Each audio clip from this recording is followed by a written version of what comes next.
kupitia kamati ya bunge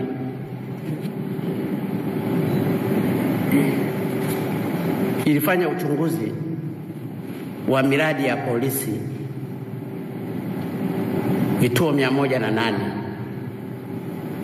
ambapo palikuwa na mkataba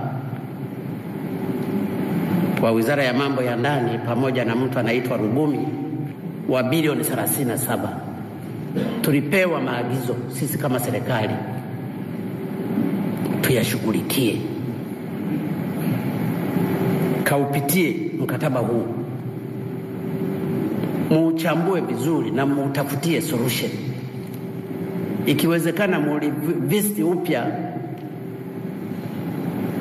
Ninaposema mkataba ni wa ovyo, ninajua ni wa ovyo,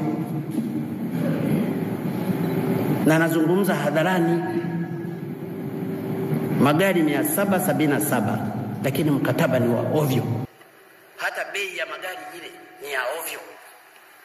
Haya yalitakiwa yawe mifanywa na waziri au naibu waziri au katibu mkuu au naibu katibu mkuu au hata mkurugenzi, badala ya mimi kufanya. Mnanichosha.